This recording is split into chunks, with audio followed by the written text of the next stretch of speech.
Jadavpur police স্টেশনের পুলিশদেরকে বলছি, ভয় পাবেন না। এখনই আপনাদের চেয়ার কেড়ে নিতে বা ভেঙে দিতে আসিনি।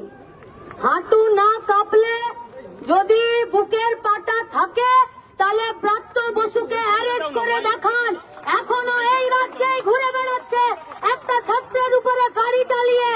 আপনাদের চোখে কি নেবা হয়েছে নাকি নাকি ছানি হয়েছে?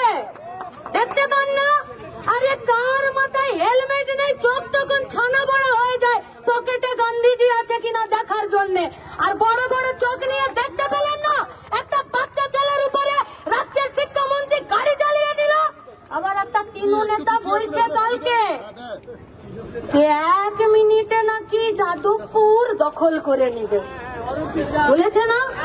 আরে ওটা একটা ইউনিভার্সিটি, নাম যাদবপুর, ওটা কলা বাগান নয় যে বাঁদরেরা দখল করে নেবে।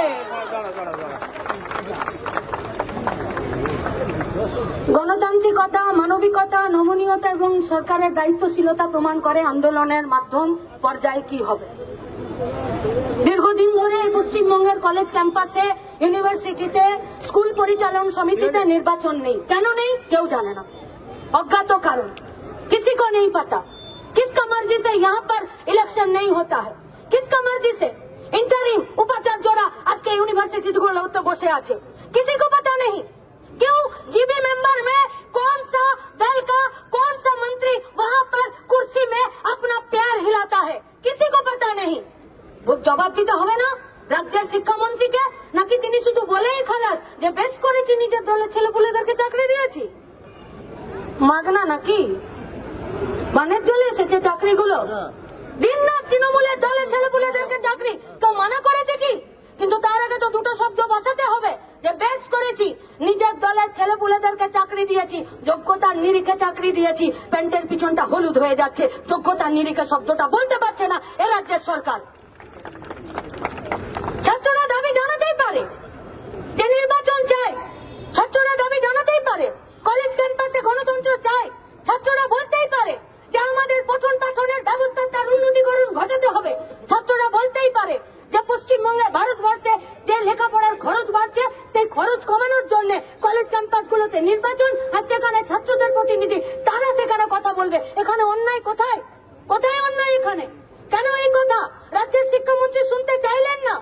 যদি সরকার মানবিক হতো, সরকার দায়িত্বশীল হতো, সরকার নমনীয় হতো এবং সরকার গণতান্ত্রিক হতো, তাহলে সরকার ছাত্রদেরকে ডেকে কথা শুনতো। 34 বছরে এরকম হয়নি। ছাত্ররা দাবি করেছে আর সরকার কথা শোনেনি, বসে আলোচনা করেনি। চাকরি চাইতে গেলে মজদুর আর নির্বাচন চাইতে গেলে ইন্দ্রানুজ, এটা পশ্চিমবঙ্গের ভবিতব্য হতে পারে না। তার জন্যই লড়াই, গণতান্ত্রিক লড়াই। নির্বাচন চেয়েছে ছাত্ররা, এর বেশি কিছু চাইনি। আপনারা ফ্যাসিস্টিক কায়দায় সরকার চালাচ্ছেন।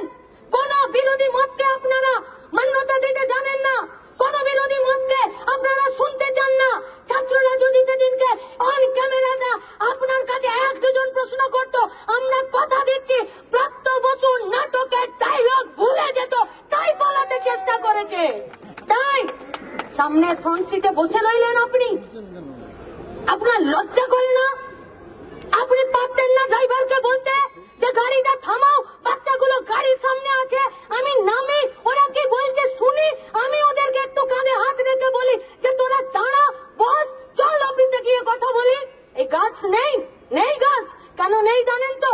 কারণ পার্থ মানিকরা সব জেলের ভেতরে বসে আছে, আর সেখানে বকরা কালীঘাট থেকে শুরু করে প্রাপ্ত বসুর পকেটে গেছে, তাই এদের সৎ সাহস নেই। চলে গেলেন এসএসকেএমে ভর্তি হতে, কিন্তু দেখুন কত চালাক, স্যালাইন নিল না, কারণ ভুয়ো স্যালাইন। সেলিমদা বলেছেন অপ্রকৃতস্থ অবস্থা, আমরা বলছি যাতে মাতাল তালে ঠিক আছে। কিন্তু আমরা বলতে চাইছি পশ্চিমবঙ্গে গণতন্ত্রকে রক্ষা করতে, কলেজ ক্যাম্পাসে গণতন্ত্রকে রক্ষা করতে, ছাত্র যুব মেহনতি মানুষের দাবিকে সামনে রেখে লড়াই করতে পুলিশকে নিরপেক্ষ ভূমিকা পালন করতে হবে। পুলিশ সেই নিরপেক্ষ ভূমিকা পালন করছে না। তাই আজকে আমরা জমায়েত হয়ে তাই পুলিশকে শুধু তাদের ডিউটি স্মরণ করাতে এসেছি। মানুষের প্রয়োজনে পুলিশ মানুষের প্রয়োজন নিরপেক্ষভাবে মেটাতে না পারলে আগামী দিনে থানা থাকবে কিনা রাজ্যের মানুষ ঠিক করবে। যারা এসেছেন তাদের কাছে আমাদের আবেদন, যারা আমাদের সামনে মিডিয়া হাউসের কর্মীরা, শ্রমিকরা